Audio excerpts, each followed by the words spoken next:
کیا آپ جانتے ہیں کہ قرآن مجید کی صرف ایک آیت میں اللہ تعالیٰ نے پوری زندگی گزارنے کے 6 سنہری اصول بیان فرمائے ہیں؟ اگر ہم صرف ان 6 باتوں پر عمل کر لیں تو ہماری زندگی بدل سکتی ہے۔ آئیے جانتے ہیں کہ وہ عظیم آیت کون سی ہے۔ اعوذ باللہ من الشیطان الرجیم، بسم اللہ الرحمن الرحیم، رب اشرح لی صدری ویسر لی امری واحلل عقدۃ من لسانی یفقہوا قولی۔ السلام علیکم ورحمۃ اللہ وبرکاتہ۔ الحمدللہ رب العالمین، الصلاۃ والسلام علی سید الانبیاء والمرسلین۔ آئیے اب سورہ نحل آیت نمبر 90 کی طرف چلتے ہیں۔ یہ وہ عظیم آیت ہے جس میں اللہ تعالیٰ نے زندگی گزارنے کے 6 سنہری اصول بیان کیے ہیں۔ ان اللہ یامر بالعدل والاحسان وایتاء ذی القربی وینہی عن الفحشاء والمنکر والبغی یعظکم لعلکم تذکرون۔ ترجمہ: اللہ عدل اور احسان اور صلہ رحمی کا حکم دیتا ہے اور بدی اور بے حیائی اور ظلم و زیادتی سے منع کرتا ہے۔ وہ تمہیں نصیحت کرتا ہے تاکہ تم سبق لو۔ اس آیت میں اللہ تعالیٰ نے ہمیں 3 کام کرنے کا حکم دیا ہے اور 3 کاموں سے منع فرمایا ہے۔ آئیے ان 6 احکامات کو ایک ایک کر کے آسان زبان میں سمجھنے کی کوشش کرتے ہیں۔ پہلا حکم عدل۔ اللہ تعالیٰ سب سے پہلے عدل کا حکم دیتے ہیں۔ عدل کا مطلب ہے ہر شخص کے ساتھ انصاف کرنا، خواہ وہ اپنا ہو، غیر ہو، امیر ہو، غریب ہو۔ ایک مسلمان کی پہچان یہی ہے کہ وہ ہر حال میں انصاف سے کام لے۔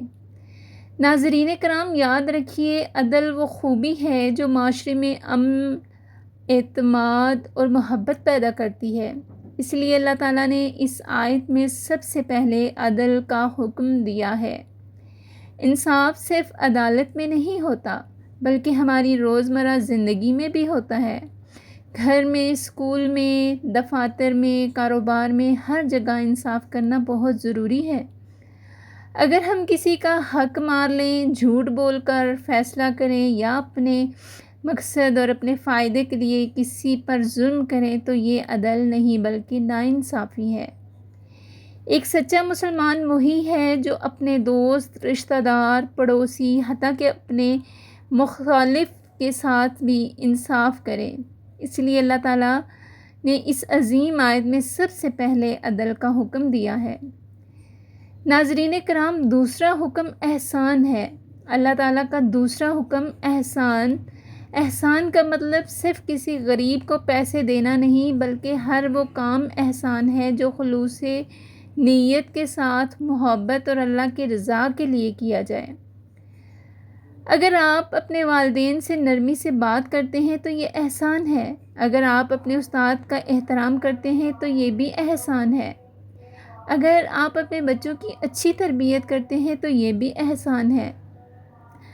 اگر آپ کسی بیمار کی عیادت کرتے ہیں، کسی پریشان شخص کی مدد کرتے ہیں یا کسی کو ایک مسکراہٹ دیتے ہیں تو یہ بھی احسان ہے۔ احسان یہ بھی ہے کہ آپ کسی سے بدلہ لینے کی طرف مائل نہ ہوں لیکن اللہ کی رضا کے لیے اسے معاف کر دیں۔ کوئی آپ کے ساتھ سختی کرے پھر بھی اس سے نرمی سے بات کریں، یہی وہ اخلاق ہیں جو اسلام ہمیں سکھاتا ہے۔ ایک اہم بات یاد رکھیں، عدل یہ ہے کہ آپ کسی کا حق پورا ادا کریں، لیکن احسان یہ ہے کہ آپ اپنے حق سے بڑھ کر دوسروں کے ساتھ نیکی کریں، بھلائی کریں۔ اس لیے اللہ تعالیٰ نے عدل کے فوراً بعد احسان کا ذکر فرمایا، کیونکہ صرف انصاف معاشرے کو قائم رکھتا ہے لیکن احسان معاشرے میں محبت، رحمت، بھائی چارہ اور دلوں کی قربت پیدا کرتا ہے۔ ناظرین کرام، تیسرا حکم ہے رشتہ داروں کے ساتھ اچھا سلوک کرنا۔ اللہ تعالیٰ کا تیسرا حکم ہے رشتہ داروں کو ان کا حق دو۔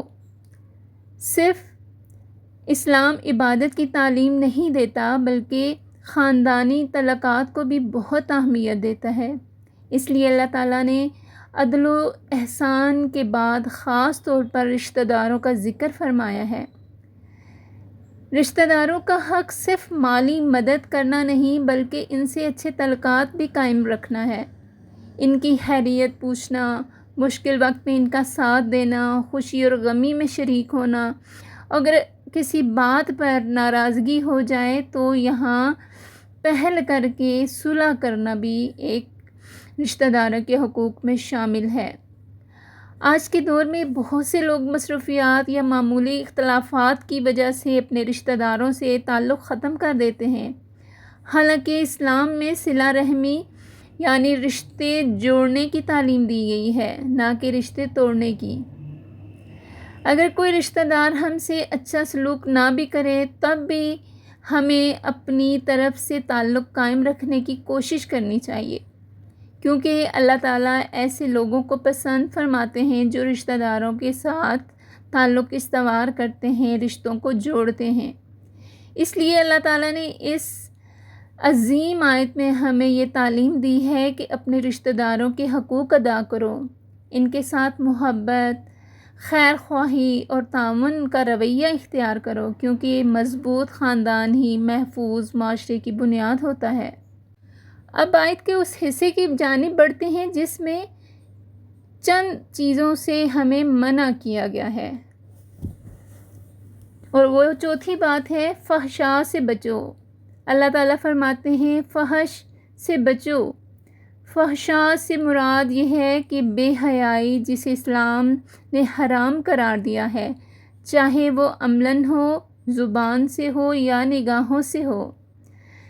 بے حیائی صرف برے کام کرنے کا نام نہیں بلکہ گندی گفتگو کرنا، فحش مذاق کرنا، نامناسب تصاویر یا ویڈیوز دیکھنا یا پھیلانا، اور ایسا لباس یا رویہ اختیار کرنا جو حیا کے خلاف ہو، یہ سب فحشاء میں شامل ہیں۔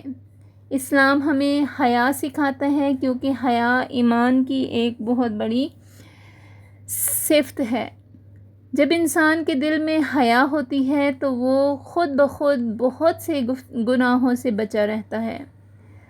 آج کے دور میں سوشل میڈیا، موبائل اور انٹرنیٹ کے ذریعے بے حیائی بہت آسانی سے پھیل رہی ہے۔ اس لیے ایک مسلمان کو پہلے سے زیادہ محفوظ رہنے کی ضرورت ہے۔ ہمیں اپنی آنکھوں، زبان، کانوں اور دل کی حفاظت کرنی ہے۔ یاد رکھیے جہاں حیا ہوتی ہے وہاں پاکیزگی ہوتی ہے، اور جہاں بے حیائی عام ہو جائے وہاں معاشرے کا اخلاق آہستہ آہستہ ختم ہونے لگتا ہے۔ اس لیے اللہ تعالیٰ نے عظیم آیت میں سب سے پہلے جن برائیوں سے روکا ان میں فحش یعنی بے حیائی شامل ہے۔ ناظرین کرام، پانچواں حکم ہے منکر سے بچو۔ پانچویں ممانعت منکر سے بچنا ہے۔ اللہ تعالیٰ ہمیں منکر سے بھی منع فرماتے ہیں۔ اب پہلے سمجھنا یہ ہے کہ منکر کیا ہے۔ منکر سے مراد ہر وہ کام جسے اللہ اور اس کے رسول نے برا قرار دیا ہے، یعنی ہر گناہ، ہر برائی اور ہر ایسا عمل جو دین اسلام کے خلاف ہو منکر کہلاتا ہے۔